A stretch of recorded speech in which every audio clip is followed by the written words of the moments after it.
नमस्कार दर्शकों, मैं हूं ऐश्वर्या कपूर और आप देख रहे हैं मेरे साथ पूछता है भारत। और दर्शकों, आज पूछ रहा है सारा भारत कि आखिरकार कब होगा पाकिस्तान पे वार। होगा धैर्य रखिए, क्योंकि जो उस आतंकिस्तान यानी पाकिस्तान को करना था वो कर चुका है। यह आतंकी घटना उसने पहली बार नहीं की, और अगर इस बार पाकिस्तान का खात्मा जड़ से नहीं हुआ, जड़ से मतलब जड़ से, तो यह दोबारा होगा। यह बात आप भी जानते हैं, मैं भी और देश के प्रधानमंत्री भी। इसमें कोई दो राय नहीं होनी चाहिए कि पाकिस्तान एक ऐसी विषैली खरपतवार है, ऐसी आतंक की खरपतवार है कि जितना काटोगे वो उससे दुगना बढ़ती है। खरपतवार तभी खत्म होती है जब उसको जड़ से काटा जाता है। इसीलिए बोल रहा हूं, पाकिस्तान पे वार होगा लेकिन हमारी मर्जी से। पाकिस्तान खत्म होगा लेकिन जब हम चाहेंगे। पाकिस्तान निस्तो नाबूद होगा लेकिन हमारे तरीके से, क्योंकि पाकिस्तान तो यही चाहता है। उसने ये किया, उसके पास खोने के लिए है क्या? क्या है? शर्मा कह रहे गधे हैं उनके पास, वो भी बेच दिए हैं चीन को। वो अपनी जनता की चिंता करते नहीं, उनकी इकोनॉमी है नहीं, उनकी अर्थव्यवस्था है नहीं, उनके पास कुछ अपना नहीं है। जो भी वो कमाते हैं भीख मांग मांग के, ये पाकिस्तानी रॉन्ग विजुअल्स, ये पाकिस्तानी, वो इनके जर्नल अपने पर्सनल इस्तेमाल में ले आते हैं, वो बात आपको पता है।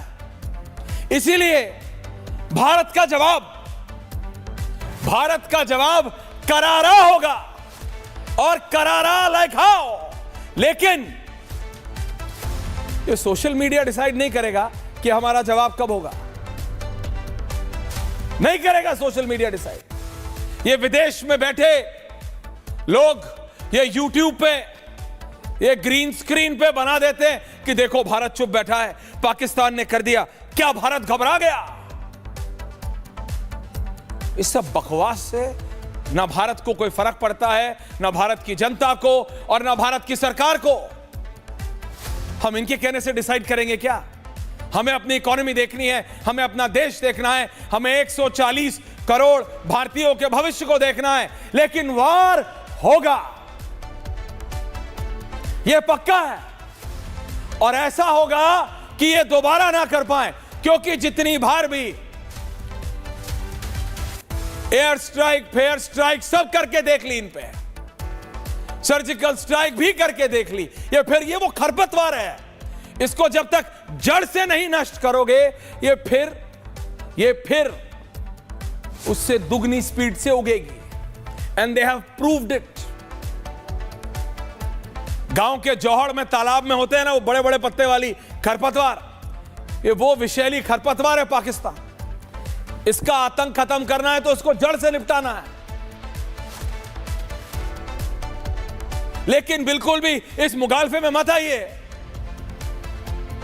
ये सोशल मीडिया पे, ये मीडिया पे ये चल रहा है, कोई सोशल मीडिया पे आया, देखो कर दिया क्या, अरे कहां गए, अरे हुआ नहीं, अरे मोदी डर गए क्या, अरे भारत की सेना अरे भैया, भारत की सेना एक बार नहीं कई बार करके दिखा चुकी है। ये सोशल मीडिया हमें प्रवोक नहीं कर सकता। ये सोशल मीडिया के कहने से हम करेंगे नहीं, हम करेंगे और जरूर करेंगे। लेकिन अपने तरीके से इस बात को अपने जहन में डाल लीजिए। आज आप 1970-71 में नहीं बैठे हैं, ना ये 62 है, ये 2025 है।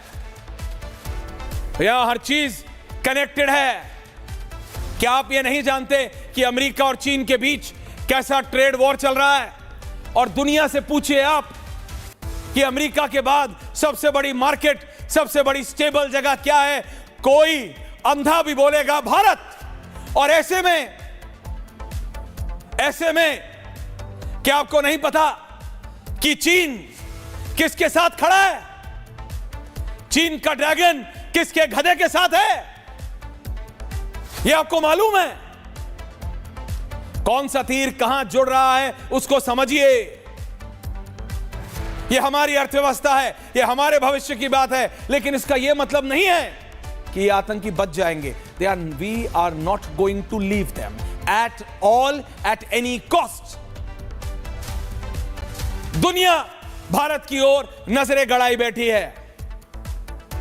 ये जब से अमेरिका और चाइना का ट्रेड वॉर हुआ है, बड़ी बड़ी कंपनियां कई हजार एकड़ जमीन ढूंढ रही हैं। They want to start their plants in India और अलग लेवल पे डेवलपमेंट होने। ऐसे में आप मुझे बताइए, कोई बड़ी कंपनी आएगी अगर भारत खुला जंग खोल दे अचानक? हम करेंगे, अपने हिसाब से करेंगे। लेकिन ये चीन जो कान घुमा के पकड़ना चाह रहा है, इसको समझिए आप। ये पाकिस्तान के पास खोने के लिए कुछ नहीं है। न 20 साल पहले था, ना आज है।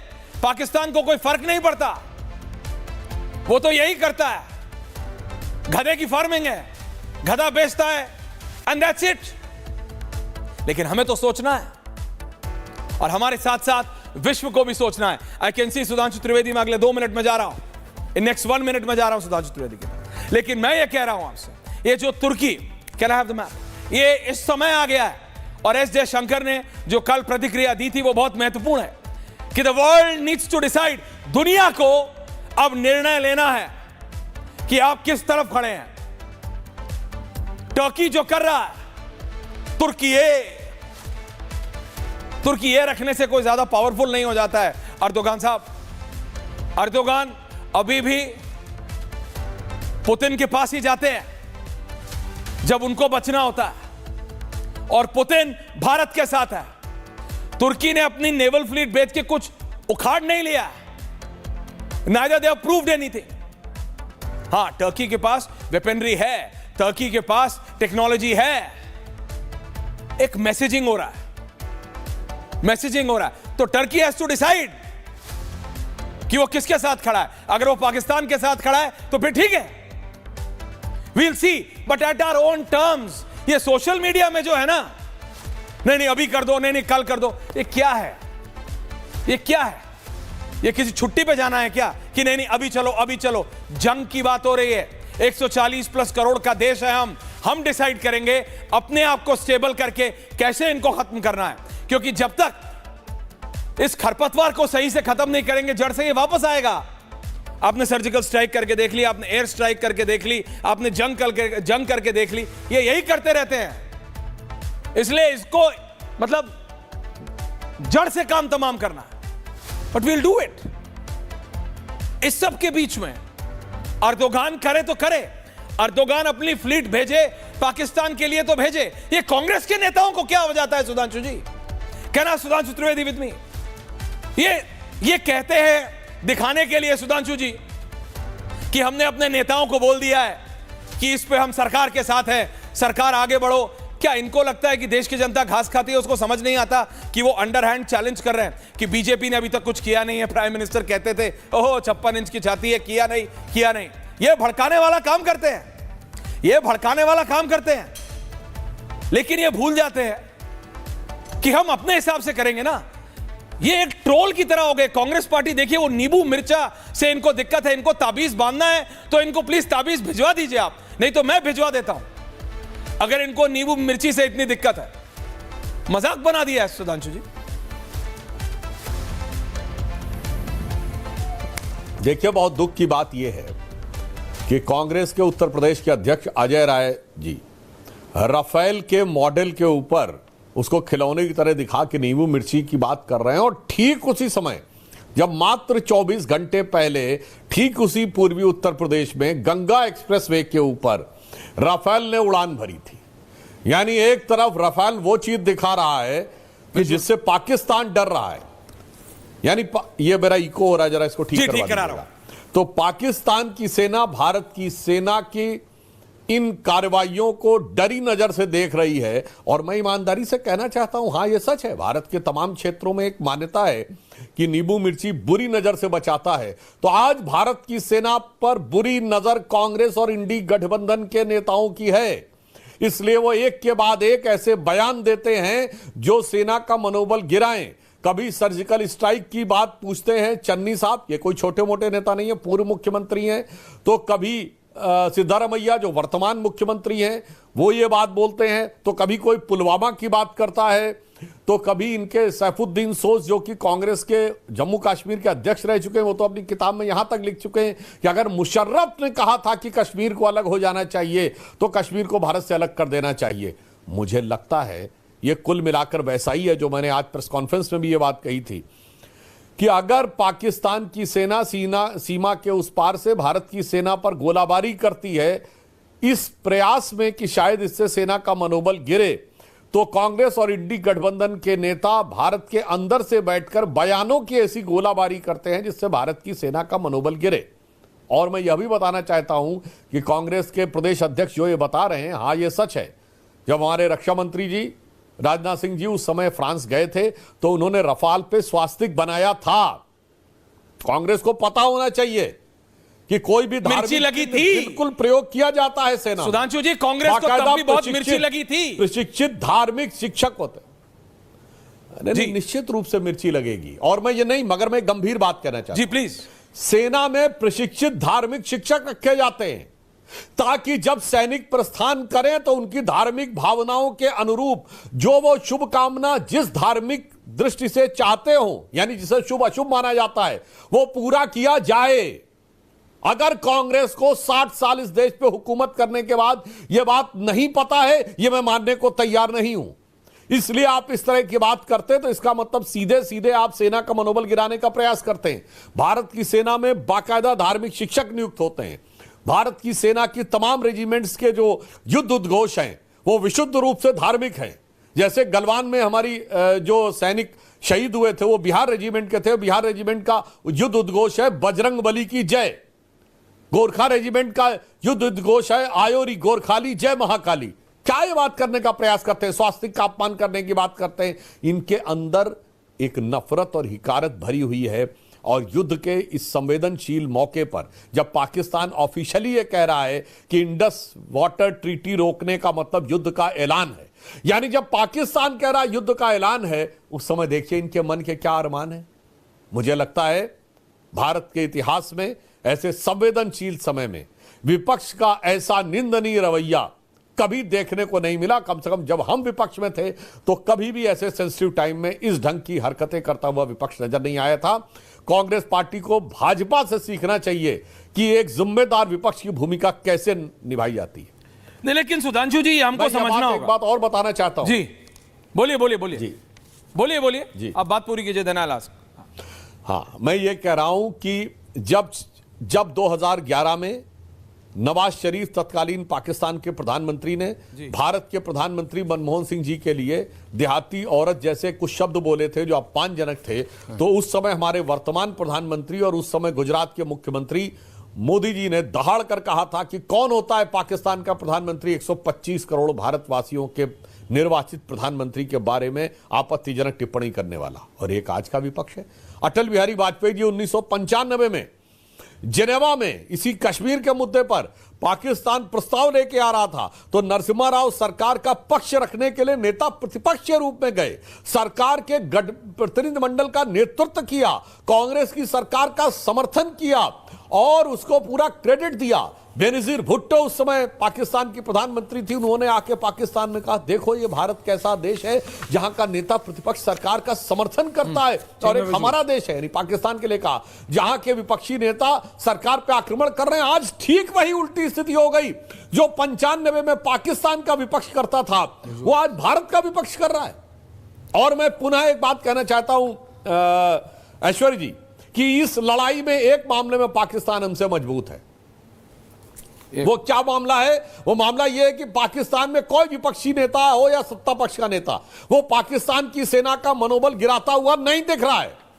हमारे यहां एक नहीं अनेक नेता हैं जो मनोबल गिराते हुए दिख रहे हैं। पाकिस्तान के एक भी बड़े नेता का कोई ऐसा बयान नहीं जो भारतीय मीडिया में दिखाया जा रहा हो भारत के समर्थन में। भारत के अनेक नेताओं के बयान इस समय पाकिस्तान के मीडिया में सुर्खियां बनी हुई हैं, सुर्खियां बनी हुई हैं। उन्हें पाकिस्तान अपने पक्ष में कोट कर रहा है।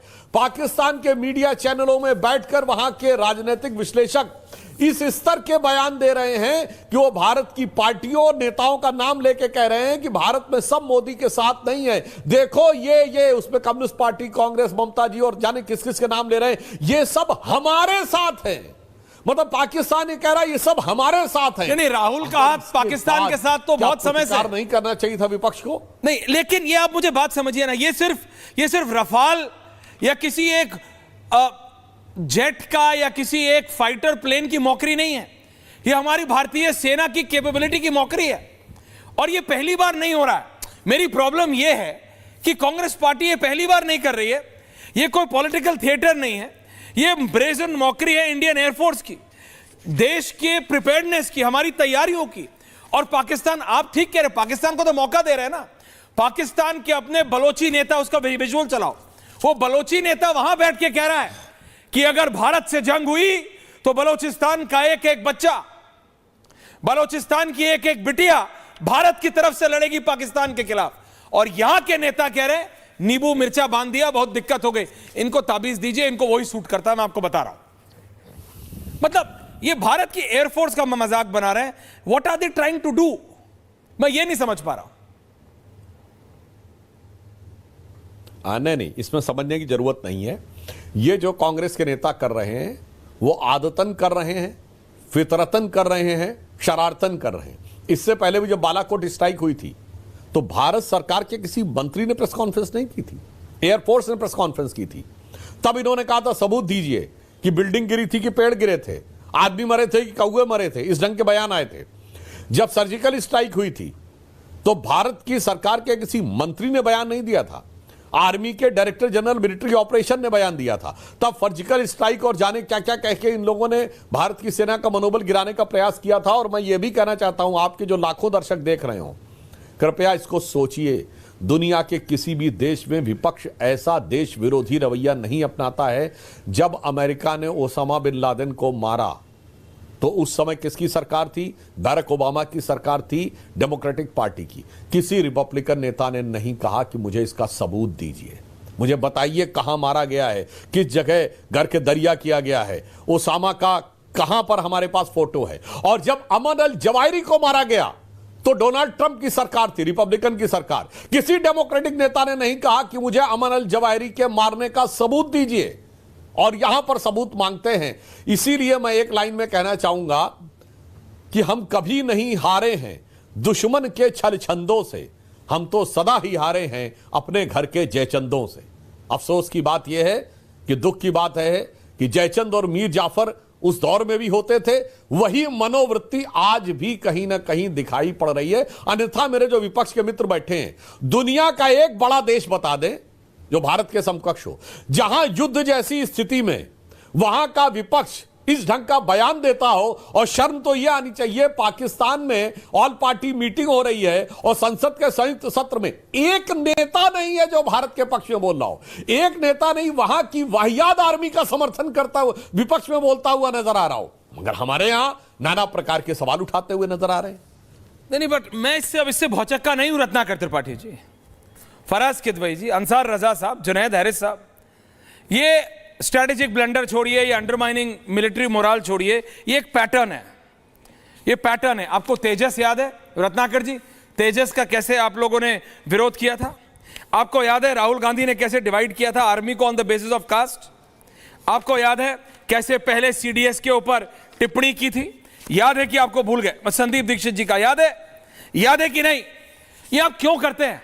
ये आपको मजा आता है क्या कि जब पाकिस्तान के लोग पाकिस्तान के संसद में खड़े होके उनके नेता बोलते, देखो राहुल गांधी क्या बोल रहे हैं, ये राहुल गांधी का हाथ भारत की जनता के साथ होना चाहिए ना, ये पाकिस्तान के साथ कैसे हो जाता है? अपनी सेना का मोरल डाउन करने का क्या मतलब है?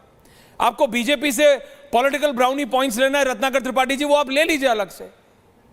ये आप हमारी एयरफोर्स के ये रफाल के ऊपर नींबू मिर्चा मार के क्या करना चाह रहे हैं? What will you achieve? अब बात बताइए, आप अचीव क्या करेंगे इससे? त्रिपाठी जी, मतलब है, पूछना चाहता हूं, आपका राग दरबारी खत्म हो गया हो तो बोला जाए। नहीं नहीं, आप बोलिए ना, डायलॉग मत क्योंकि मारिए। आपका जो सर्वांग है वो बीजेपी के साथ है। और पता नहीं त्रिवेदी क्या जी बोल आपको रहे हैं। यहां तक बताते हैं कि आप बहुत मजाक कर रहे हैं, मैं सीरियस बात कर रहा हूं। उन्होंने कहा मैं सीरियस बात कर हाँ तो करने दीजिए ना फिर उनको। कहा कि आपको समझने की जरूरत नहीं है, निश्चित तौर पे आप नासमझ हैं क्योंकि आप उन्हीं की भाषा बोल रहे हैं। नहीं, आप मेरे को विपक्ष मत ज्ञान में- दीजिए ना, आप टॉपिक पे आएंगे। बात सुनिए सर, नो, बात सुनिए कैन यू ना। स्टॉप कमेंटिंग जब ऑन आप मी पहली- एंड स्टार्ट सुनिए, कमेंट जब आप एंड पहली स्टार्ट डूइंग करेंगे योर तो जॉब आप फॉर अ ही चेंज? बात बोलेंगे ना। नहीं, अगर आप ठीक है, अपने मैं बोलूं? काम करते मैं बोलूं? और आप तो आप बोलिए। ठीक है, आपने मैंने बोला वो क्या त्रिवेदी को कि तो आप टोका बेवकूफों नहीं। की तरह आके बोलते रहते हैं, आपके नेता बेवकूफों की तरह नहीं। नींबू मिर्ची ताबीज करते रहते हैं। मैंने बोला क्या कि आपकी देखिए, बेवकूफों की फौज है? बेवकूफाना नहीं, हरकत- आपकी आदत है पर्सनल बात कमेंट सुनिए करने की। I am not getting into it. आप बैक बोलिए। रत्नाकर त्रिपाठी, आप बैक ऑन बोलिए। टॉपिक। Thank you. नहीं, थैंक्स नहीं, इट्स अ रियल कमेंट, बोलिए। Factual comment. यस प्लीज बोलिए। Factual comment, everybody is seeing it. नींबू मिर्ची, और बड़ा बता रहे थे आप ना, नींबू त्रिवेदी जी मिर्ची, कह रहे थे विपक्ष नींबू मिर्ची क्या रियल 2013 कमेंट के है? अटैक के बाद अब डिरेल क्यों कर रहे हैं? 2013 अब नींबू मिर्ची पे आइए। अरे ऐश्वर्य जी, बड़ी दिक्कत तो आपके आप साथ है। पर्सनल मत बुलाते हैं, होइए, बोलने नहीं बी देते। On topic. आपको मेरे से बहस करनी आई है, पॉडकास्ट खेलेंगे। मुझे पहले आप इस पे अरे करो आप कभी डिबेट, छोड़िए टाइम ना। मत वेस्ट कीजिए। आप चलिए जब बोलेंगे तो मैं जवाब दूंगा आपका। दीजिए। क्या तरीका है ये? Thank you. हाँ तो थैंक यू तो आप चुप रहिएगा। 2013 के एक छोटे अटैक के बाद, अटैक कोई छोटा नहीं होता, लेकिन 26 आदमी मरना 260 आदमी मरने में अंतर होता है ना। चूड़ियां कौन भेज रहा था? स्मृति ईरानी प्रधानमंत्री को। प्रधानमंत्री लड़ने जाते हैं क्या? वो मनोबल गिराना नहीं था अपनी सेना का? और अपनी सेना इतनी कमजोर है, जो जय बजरंगबली बोले और आयो गोरखाली जय महाकाली बोले, उसका मनोबल टूट जाएगा। डिसीजन आप लेते हैं मान्यवर। छात्र संघों का एक नारा था कि सच कहना अगर बगावत है तो समझो हम भी बागी हैं। आपने स्वास्तिक लगाया, सब किया, ठीक है। हमने तो बस बताया कि भाई राफेल को नजर ना लगे। उसमें क्यों इतना उद्वेलित हो गए? और ये किस समय का जवाब होगा त्रिवेदी जी? 9 जून 2024 को रियासी में अटैक हुआ था बस के ऊपर, जिसमें 9 लोग मारे गए थे, 41 लोग गंभीर रूप से घायल हुए थे, बाद में कई लोग उसमें मर गए। तो ये जो बदला है कब का होगा? अभी ऐश्वर्या कपूर फिर बोलेंगे पर्सनल कमेंट। लेकिन ऐश्वर्या कपूर जी, जो आप बता रहे थे चाइना ये और वर्ल्ड वॉर और टैरिफ, आप मुझे बताइए, जयशंकर जी ने ही कहा था ना कि हम चाइना से लड़ेंगे। अरे पागल हो, तीसरी इकोनॉमिक शक्ति है। ये तो हमने नहीं बोला था, ये तो जयशंकर जी ने ही बोला था। और अगर एक बात जान लीजिए, सोशल मीडिया चाहे जिसकी जगह हो, जब आप नहीं करेंगे तो सवाल तो पूछे जाएंगे। सवाल क्यों नहीं पूछे जाएंगे आपसे?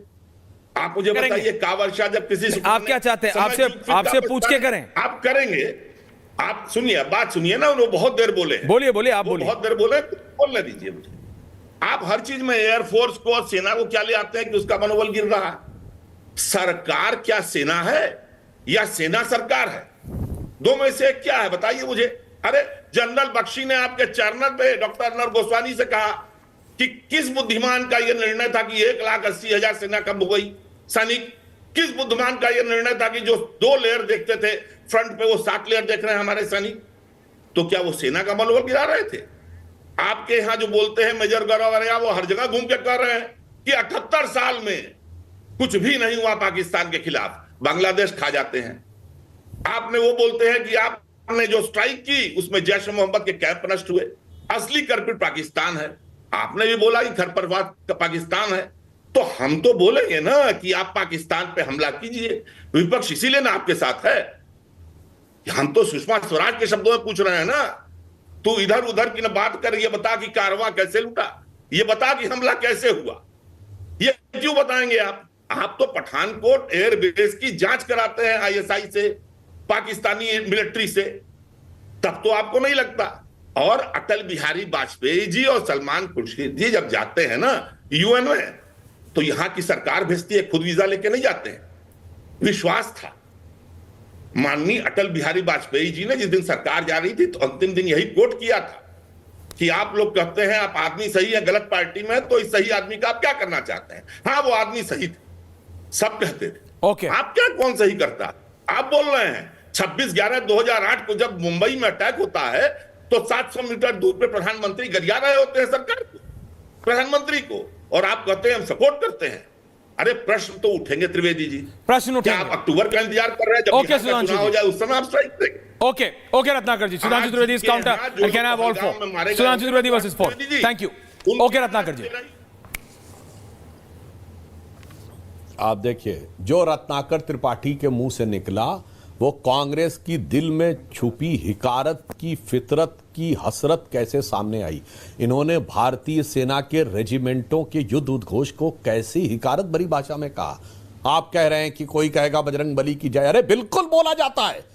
गढ़वाल रेजिमेंट का युद्ध उद्घोष है बद्री विशाल की जय। आपको इसमें हिकारत नजर आती है। साहब शर्म आनी चाहिए आपको। भारत की सेना के रेजिमेंट के वो जवान जिन्होंने अपने बलिदान जिस युद्ध उद्घोष पे करते हैं उसको आप किस ढंग से बोल रहे हैं। और आपने कहा यह आपकी फितरत है। आप सरकार में रहे तो भी 26/11 का हमला हुआ, उस समय एयरफोर्स के चीफ फाली होमी मेजर साहब ने 2016 में अपने मेमोर में लिखा कि भारत की सेना एयरफोर्स उस समय स्ट्राइक करने को तैयार थी, मगर मनमोहन सिंह सरकार ने उस समय परमिशन नहीं दी। उस समय आईबी के चीफ ने भी यह बात बाद में लिखी कि उन्होंने पूरा इनपुट दिया था रिएक्शन करने का, मनमोहन सिंह सरकार ने एक्शन नहीं लिया।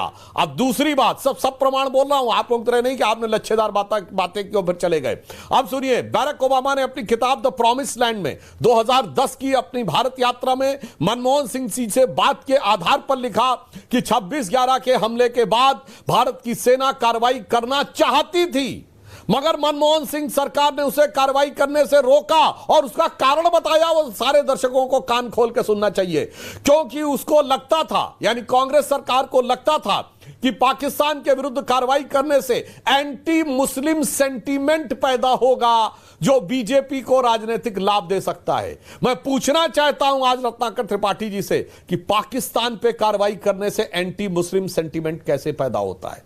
इसका मतलब कांग्रेस ये मानती है कि पाकिस्तान को मुसलमानों के साथ जोड़ती है। और ये मैं नहीं कह रहा हूं, ये बैरक ओबामा ने कहा है। और अगर आप लोगों में हैसियत है तो ओबामा पे जाके मुकदमा दायर करिए, मानहानि का केस करिए कि हमारे प्रधानमंत्री के बारे में ऐसा कैसे कहा। और जहां तक वो हसरतें और फितरतें सबने देखी है जनाब, 1971 में 93,000 prisoner of war east Pakistan यानी आज के बांग्लादेश में छोड़े गए। जो कहते हैं ना इंदिरा जी ने तोड़ दिया तोड़ दिया तोड़ दिया, ये पीओके क्यों नहीं सॉल्व कराया वो तो एक बात है। हाजी पीर का दर्रा हमने छोड़ दिया वो तो एक बात है। हमारे 54 प्रिजनर ऑफ वॉर पाकिस्तान में थे, वेस्ट पाकिस्तान यानी आज के पाकिस्तान में, वो नहीं छुड़वाए हमने। मुझे यह गणित ही नहीं समझ में आया कि उनके 93,000 छोड़े और 54 हमारे वापस नहीं लिए।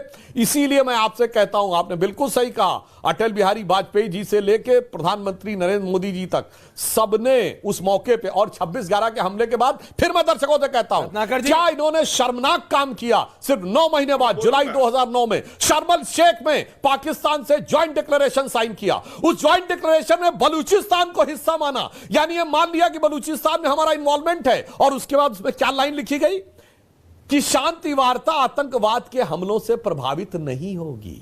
वाह, मोदी जी की सरकार का कहना है शांति वार्ता तब तक नहीं होगी जब तक आतंकवाद चलता रहेगा। इसलिए आपकी दौरे हुकूमत में देश का एक राज्य, एक क्षेत्र नहीं था, उत्तर दक्षिण पूरब पश्चिम, जहां पे आतंकवादी हमले ना होते हो। दिल्ली, मुंबई, गुवाहाटी, चेन्नई, हैदराबाद, लखनऊ, फैजाबाद, वाराणसी, जयपुर, सूरत, नागपुर, पुणे, सब जगह होते थे। चलती ट्रेन, चलती बस में धमाके होते थे।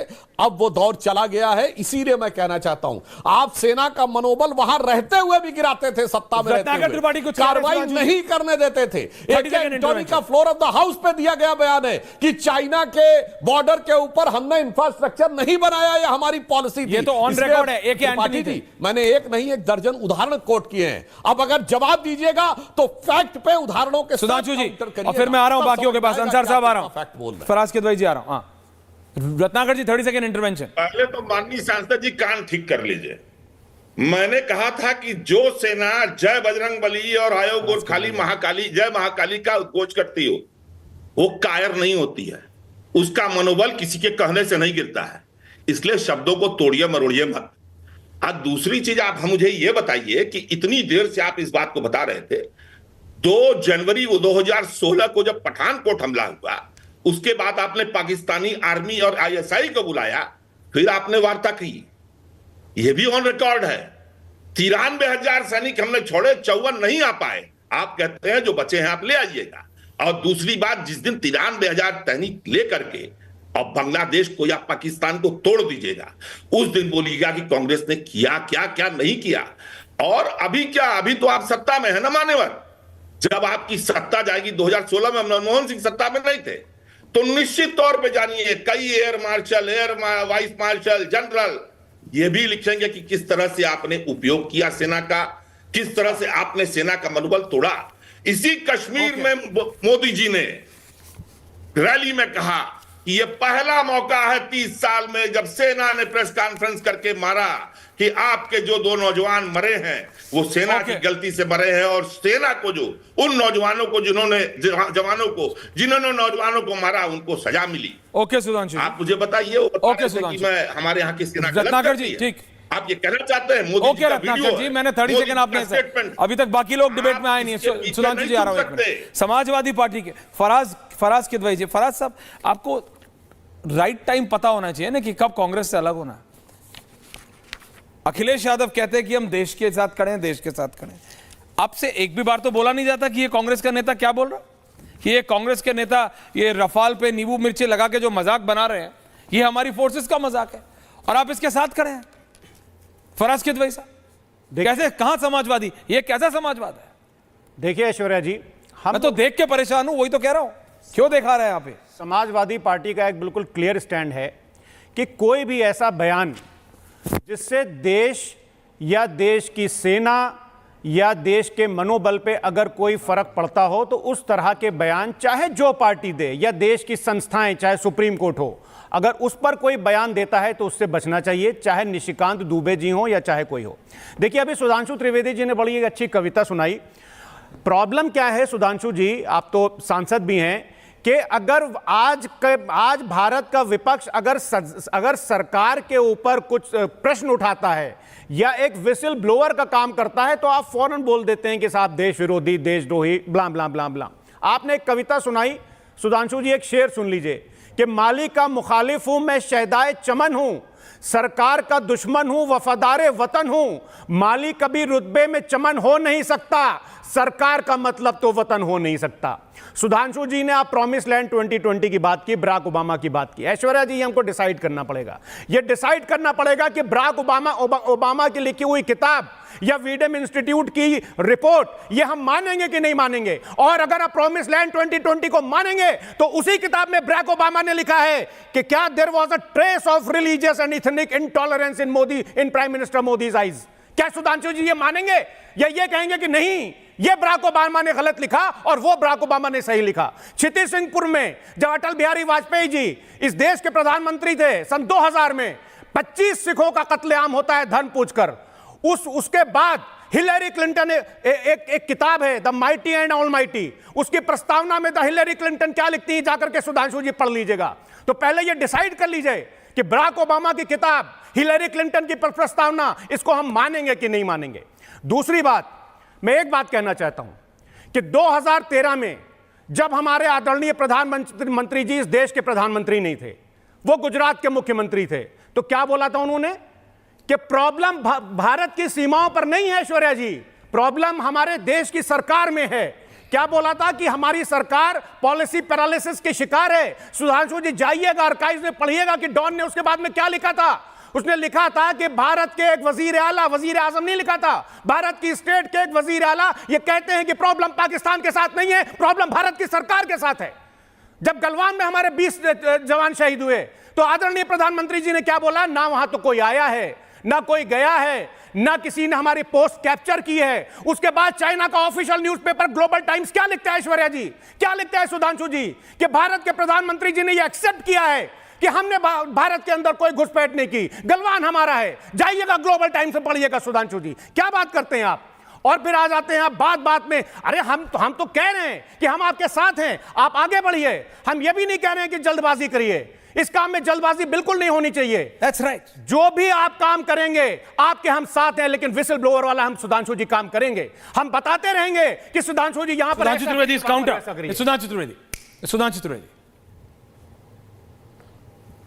फराज किदवई साहब ने बड़े जोशो जुनून में तकरीर दी, तो मैं बताना चाहता हूं फराज किदवई साहब गौर से सुनिए, कान खोल के सुनिए। बैरक ओबामा ने जो प्रॉमिस लैंड में लिखा 2023 में, और जो भारत के बारे में कहा, भारत सरकार ने कहा वो गलत है।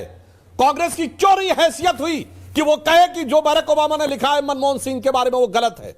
उन्होंने मनमोहन सिंह को कोट किया है और जो भारत सरकार के बारे में बोला है वो अपना मत दिया है। और दूसरी बात समझ लीजिए, एक और बात फराज साहब समझिए, जिस जमाने में उन्होंने मनमोहन सिंह जी की सरकार के बारे में लिखा तो उन्होंने कहा मैं भारत में आया था मनमोहन सिंह जी की बात के आधार पर लिखा। और जो मोदी जी की सरकार के बारे में बोला वो सबको पता है। 2015 का महीना, मैं सारे लोगों से कहता हूं जाके चेक कर लीजिए, जनवरी 2015 का महीना, दिल्ली में चुनाव होने वाले थे, चर्चों पे अटैक, चर्चों पे अटैक, यहां का इकोसिस्टम बोल रहा था। दिल्ली के चुनाव खत्म हुए, सारे चर्चों के अटैक गायब हो गए। बाद में पता चला वो सिर्फ थेफ्ट और बर्गलरी के केस थे। अदरवाइज मैं चुनौती से कहता हूं भैया, पिछले 10 साल में वही एक महीना था जब सारे चर्चेस पर अटैक हो रहे थे, जिस समय बैरक ओबामा भारत में थे, जनवरी 2015। और जब जब अमेरिका का राष्ट्रपति भारत में आएगा, जब डोनाल्ड ट्रंप भारत में आए 2020 में, तो दिल्ली में दंगा। फराज किदवई साहब, आप समझदार हैं, दानिशमंद हैं, या आपको कनेक्शन समझ में नहीं आता? चेट्टी सिंह पूरा कब हुआ? जब बिल क्लिंटन भारत में था। सोचिए, उसके बाद भी आपको कनेक्शन समझ में नहीं आता है और आपको लगता है हम इस पे सवाल पूछ रहे हैं। और गलवान पे आपने क्या बात कही? गलवान में हमारे 20 सैनिक बलिदान हुए। भारत सरकार ने सभी को ससम्मान उनके गांवों तक पहुंचाया, मगर चीन ने, यह सुनिए, गलवान में हैंड टू हैंड फाइट हुई थी, गोली नहीं चली थी, उसमें हमारे 20 लोग मारे गए और चीन ने एक भी मारे गए व्यक्ति तो छोड़िए, एक भी घायल सैनिक का डाटा नहीं दिया। किसी के गले के नीचे यह उतर सकता है कि हैंड टू हैंड फाइट में 20 लोग मारे जाएं, उधर से एक भी ना मारा जाए और एक भी घायल ना हो, यह गले के नीचे सिर्फ इंडी गठबंधन वालों के उतर सकता है। यह ग्लोबल टाइम्स के उस प्रोपेगेंडा को समझ में आ सकते हैं। इसीलिए जबकि इंटरनेशनल एजेंसीज ने कहा उनके 50 से 60 लोग मारे गए, इतनी भारी संख्या में मारे गए थे कि चीन की सरकार की हिम्मत नहीं थी अपने मारे गए लोगों की सूची जारी करने की। फैक्ट तो यह था, मगर ये वो मान के बैठे 20 इधर से मारे गए, उधर से कोई मारा नहीं गया था। सोचिए ये किस प्रकार का विचार रखते हैं। इसीलिए मैं फराज साहब कह रहा हूं। और अगर किताबों की बात है तो हमने सिर्फ बैरक ओबामा नहीं कोट किया है, एक in conversation with crow, CIA का एक एजेंट था, उसकी किताब पढ़िए, समझ में आ जाएगा। अभी रत्नाकर जी बोल रहे थे 93,000 प्रिजनर ऑफ वॉर में, एक और आज लोगों को फूड फॉर थॉट देता हूं। सन 71 में अमेरिका 7th फ्लीट भेज रहा था हमारे अगेंस्ट बांग्लादेश में, और 4-5 दिन के अंदर अमेरिका ने मान्यता दे दी बांग्लादेश को, और पूरे अमेरिकन ब्लॉक ने मान्यता दे दी। ये किसी के गले के नीचे उतरता है। वो कहानी क्या हुई थी, इसके लिए Mitrokhin's archive, KGB and the world पढ़िए, केजीबी के जाके वो पढ़िए जो इस समय डिक्लासिफाइड डॉक्यूमेंट हो गए, सीआईए के डिक्लासिफाइड हुए डॉक्यूमेंट पढ़िए, तब समझ में आएगा। उस समय सुनिए रत्नाकर जी, सिक्योरिटी काउंसिल में सिर्फ एक सोवियत यूनियन हमारे साथ खड़ा था जो वीटो पर वीटो पर वीटो कर रहा था। यूरी बेजमेनेव उस समय का जासूस था, उसका पढ़ लीजिए, उसने क्या कहा है कि वो वीटो क्यों कर रहे थे उस समय रूस वाले, क्योंकि भारत से उसके बदले में बहुत कुछ लेना था। इसीलिए बाद में 42वां संविधान संशोधन करके सेकुलर और सोशलिस्ट वर्ड भी जुड़वा दिया भारत के में। अब सुनिए, बाकी सारे देश अगेंस्ट में, अंसार जी, बाकी सारे देश पाकिस्तान के पक्ष में खड़े थे। सिर्फ सोवियत यूनियन 15 देशों में से एक खड़ा था। ब्रिटेन और फ्रांस ने एक मौके पर वोटिंग में हिस्सा नहीं लिया था। फैक्ट के साथ बोल रहा हूं। आज क्या है, सिर्फ एक तुर्की खड़ा दिखाई पड़ रहा पाकिस्तान के साथ। अरब और ईरान ने भी आतंकी हमले की आलोचना की है। चाइना संभल के बोल रहा, कह रहा ज्वाइंट जांच होनी चाहिए। अभी तक खुल के नहीं कहा है कि पाकिस्तान निर्दोष है। जनाब, एक दौर में आपके टाइम में सिर्फ सोवियत संघ हमारे साथ, बाकी पूरी दुनिया पाकिस्तान के साथ। आज हो गया है कि सिर्फ चीन और तुर्की उनके साथ, बाकी पूरी दुनिया हमारे साथ। फिर भी आपको समझ में नहीं आ रहा है। मुझे लगता है आंखों के ऊपर मोदी विरोध का चश्मा हटाइए और तब भारत के बदलते हुए परिदृश्य को देखिए तो बेहतर समझ में आएगा। अंसार रजा साहब, देखिए, पाकिस्तान पूरी कोशिश करता है कि भारत को बांटे, हर चीज करे। हमारे अपने जब इस तरह की टिप्पणी करते हैं तो जनता को चीजों को खुद समझना पड़ेगा। अंसार रजा साहब,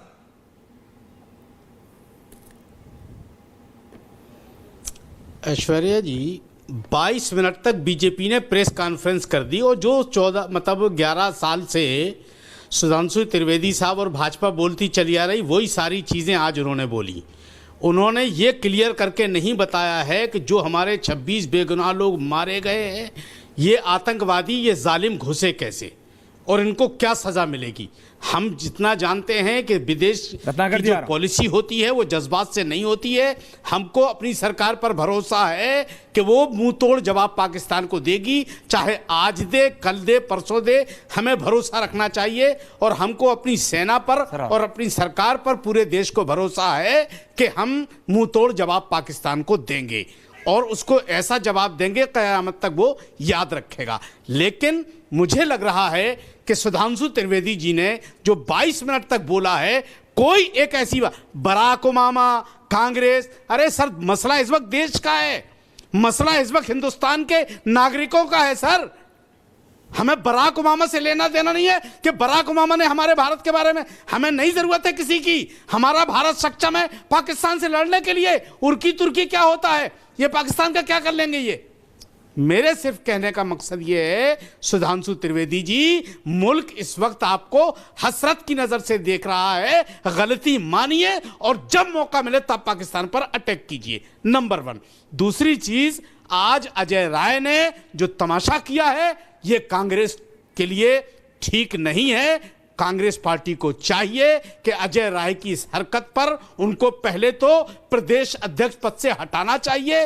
राफेल हमारे लिए बहुत बड़ी नेमत है, बहुत बड़ी नेमत है, और अभी हमने 4 दिन पहले उसका जलवा भी देखा, हमने भी देखा, पाकिस्तान ने भी देखा। तो मुझे लग रहा है कि खाली टीवी पे आने के लिए ये ड्रामा करना, इस तरह की हरकतें करना, नींबू मिर्ची का जहां तक सवाल है, या राजनाथ सिंह साहब ने जो हमारे हिंदू भाइयों का पवित्र निशान है वो बनाया, कोई गुनाह नहीं किया। हमारा मुल्क सेकुलर मुल्क है, हम अपने धार्मिक आस्थाओं के हिसाब से चलते हैं। सेना में जो भर्तियां होती हैं वहां भी हर धर्म के लोग होते हैं। लेकिन मुझे लग रहा है कि बीजेपी को कांग्रेस को कोसने से बेहतर है कि कुछ ठोस कदम उठाए। प्रधानमंत्री जी, मोदी साहब, आपसे गुजारिश है कि एक मर्तबा, आज तकरीबन 13 दिन हो गए, आप सामने आइए, आप पब्लिक को बताइए, पब्लिक मतलब चुनावी भाषण मत दीजिए, आप सामने आइए, प्रेस को बुलाइए और ब्रीफ कीजिए उनको कि देशवासियों घबराने की जरूरत नहीं है, अभी मोदी जिंदा है और पाकिस्तान को मुंह तोड़ जवाब दिया जाएगा। हमें भरोसा है कि मोदी जी छोड़ने वाले नहीं है पाकिस्तान को, हम जानते हैं, लेकिन आप कम से कम भरोसा तो दिलाइए। एक मर्तबा भी सरकार प्रोफेसर हारिस, आपकी क्या सोच है? आपने सुना सबको, 13 दिन में नहीं हुई। ओके अंसार साहब, मेरे को मैं समझता हूं कि ये आपस में तू में करने का वक्त नहीं है। हम इस बात को अगर हिस्ट्री के हवाले से समझने की कोशिश कर रहे हैं, जैसे कि प्रोफेसर सुधांशु साहब ने कहा, 54 सैनिकों को इंदिरा गांधी के ज़माने में नहीं छुड़ा सके, तो जाहिर सी बात है कि बीजेपी की तारीख़ में भी ये चीज़ बड़ी अजीब सी लगती है कि हाईजैकर्स के हवाले से हमने आतंकवादियों को छोड़ दिया था। तो ये सब चीज़ें हो सकती हैं, ये बातें हो सकती हैं। असल बात ये है कि इस वक्त जो हमारी प्लानिंग है, जो हम करना चाहते हैं, क्या पक्ष विपक्ष कहीं पर भी किसी भी तरह का टूट है क्या?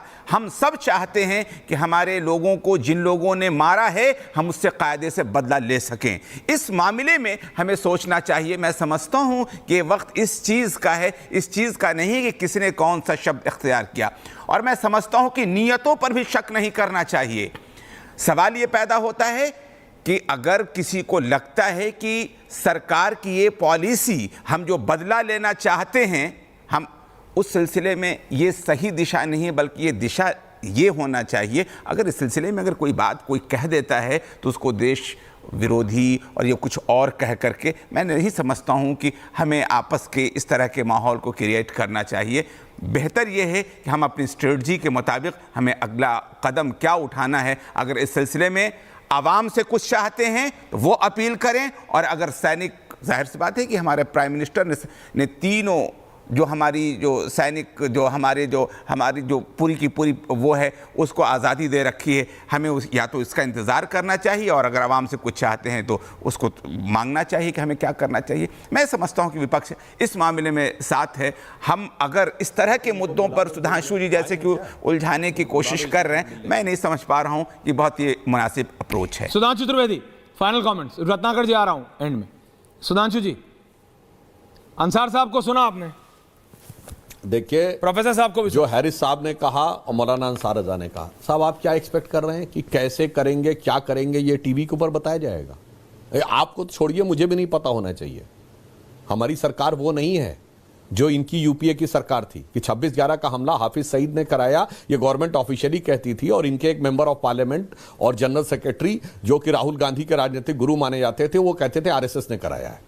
कोई भी घटना होती थी वो पहले इन्फ्रेंस ड्रॉ करके बता देते थे कि ये घटना तो हिंदू आतंकवाद से जुड़ी हुई है, और वो आईबी के अफसरों का नाम भी ले लेते थे जो बाद में शहीद हो गए। यानी अगर वो आज जीवित होते तो वो अधिकारी पता नहीं कितनी बड़ी प्रॉब्लम में फंस जाते कि इन्वेस्टिगेशन की बात तो जिस डिपार्टमेंट के संबंधित अधिकारी के बाहर किसी को नहीं पता होनी चाहिए, यहां सरकार के बाहर का व्यक्ति पता। तो इसलिए यह कहना बिल्कुल उचित नहीं। हाँ, प्रोफेसर हैरिस साहब ने बिल्कुल बात सही कही, आज यही तो जरूरत है कि साथ में आए। और हैरिस साहब, आप भी पढ़े लिखे हैं, मैंने ये नहीं कहा कि आप कह रहे हैं 26 लोगों के साथ क्या हुआ। 93,000 छोड़े और 54 नहीं छुड़वाए, ये बहुत बड़ा प्रश्न है।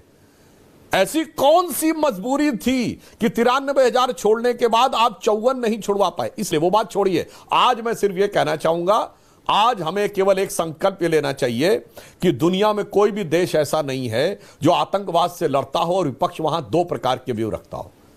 9/11 के हमले के बाद आप एक अमेरिकी टीवी चैनल दिखा दीजिए जहां अमेरिका के अपोजिशन लीडर्स ने बैठकर खालिद शेख मोहम्मद अट्टा का समर्थन किया हो, या इंटेलिजेंस फेलोर में दुनिया की सबसे बड़ी इंटेलिजेंस फेलोर थी, उसके ऊपर सवाल उठाए हो। मगर यहां पर जो ये आदत बन गई है, ये अपने आप में बहुत खराब है। इसलिए हमें ये ध्यान रखना चाहिए कि आज मिलकर खड़े होने का वक्त है, और जैसे अपोजिशन में बीजेपी रहती थी एक मेच्योर अपोजिशन की तरह, वैसे ही मेच्योर अपोजिशन के रूप में कांग्रेस को कार्य करने की आवश्यकता है। क्या कहना चाह रहे हैं आप रत्नाकर जी? लास्ट 30 सेकंड्स, बोलिए क्या कहना चाह रहे हैं आप? बोलिए रत्नाकर जी, अनम्यूट कीजिए, अनम्यूट कीजिए रत्नाकर जी। हाँ सुधांशु जी, आप ही से सीखा है। जब बंबई अटैक हुआ तो आपके मुख्यमंत्री ने, नरेंद्र मोदी ने सरकार को घेरा था और 4 प्रश्न पूछे थे। सीमा आपके कब्जे में है, नेवी आपके कब्जे में है, बीएसएफ आपके कब्जे में है, कम्युनिकेशन आपके कब्जे में है, बैंक आपके कब्जे में है। क्या कर रहे हो मनमोहन सिंह? मनमोहन सिंह जवाब नहीं दे पाए। 54 प्रिजनर ऑफ वॉर नहीं छूट पाए ना सरकार, उसमें से बहुत से छूट गए बाद में। एक बीएसएफ का जवान अभी 4 दिन पहले पाकिस्तान ने ले लिया है ना, उड़वा लीजिए महाराज। रशिया का आप उदाहरण दे रहे थे, रशिया एक सबके बराबर था क्योंकि यूएन में रशिया को वीटो हासिल था। आपने एक बात और बोली ना, हाँ मुझे याद आया उस बात से, चर्च के अटैक में बोला ना, महाराष्ट्र चुनाव के 1 दिन पहले आपने एआई जनरेटेड वॉइस से कॉन्फ्रेंस की, प्रेस कॉन्फ्रेंस, और एक सरकार का बिटकॉइन का पैसा लेकर भागने वाले अपराधी का हवाला देते हुए सुप्रिया सूले पे आरोप लगाया कि उन्होंने उससे पैसा लिया। कहां गया वो आरोप? अब उस आरोप को लाइए ना। चुनाव के 1 दिन पहले आपने ब्लैक एंड झूठ बोला था।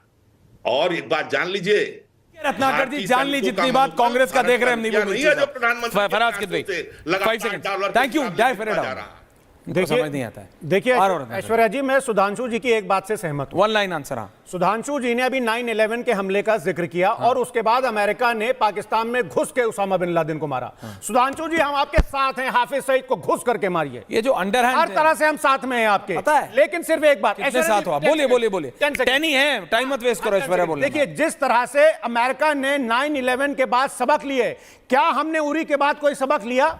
क्या हमने पठानकोट के बाद कोई सबक लिया? क्या हमने पुलवामा के बाद कोई सबक लिया? कहां से इतना ज्यादा आरडीएक्स आ गया था? क्या आपने जनता को बताया? लेकिन हम फिर भी बोल रहे हैं, सुधांशु जी, जो हुआ वो हुआ। घुस के मारिए हाफिज सईद को, हम आपके साथ। घुस के मारेंगे, कैसे मारेंगे वो छोड़ दो सेना पे। आप ये अंडरहैंड देना बंद करो। साथू कितना साथ हो वो आपके वक्तव्य से पता चलता है। फाइनल आंसर सुधांशु जी। हाँ बिल्कुल, देखिए किदवई साहब ने जो कहा, तो मैं एक बात याद दिलाना चाहता हूं। 9/11 के 3 किरदार पिछले 5-6 सालों में रावलपिंडी, पेशावर में अज्ञात हमलावरों के द्वारा मार दिए गए, वो अपनी मौत मर गए। 10-12 ऐसे लोग थे जो भारत में किन्हीं चीजों में मुलव्विस थे और वो मार दिए गए। पाकिस्तान में अपनी मौत मर गए, कनाडा में अपनी मौत मर गए, ऑस्ट्रेलिया में अपनी मौत मर गए, जो आपने कहा ना घुस के मारिए। मगर जब हमारे ऊपर विदेश की सरकारों ने आरोप लगाया कि ये भारत करवा रहा है, समझिए, जब हम पे आरोप लगा कि ये भारत करवा रहा है, तो आप लोग उन आरोपों के साथ हो गए कि भारत की छवि खराब हो रही है। जनाब ये मुझे समझ में नहीं आता है। मेरा तो मानना था कि अगर वो इल्जाम गलत भी था तो वो इल्जाम लेकिन जनता को समझ आता है सुधांशु जी, एक्सेप्ट करना चाहिए था। नहीं, लेकिन चलो, जनता को समझ आता है तो मान रहा है मोदी सरकार की कि हम घुस के मार सकते हैं।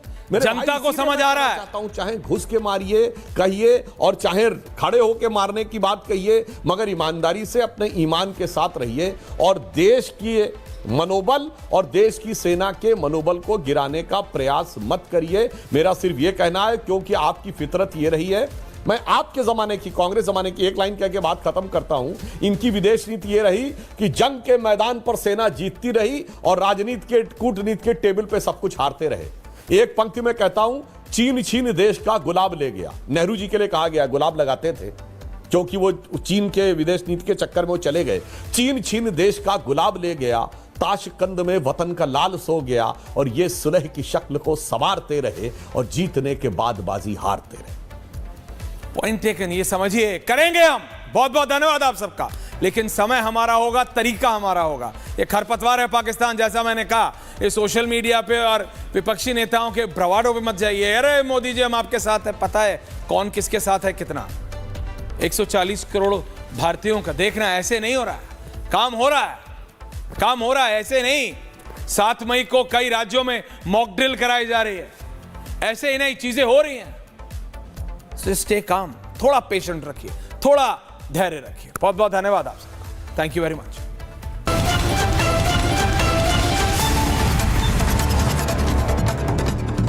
माही सर, दादी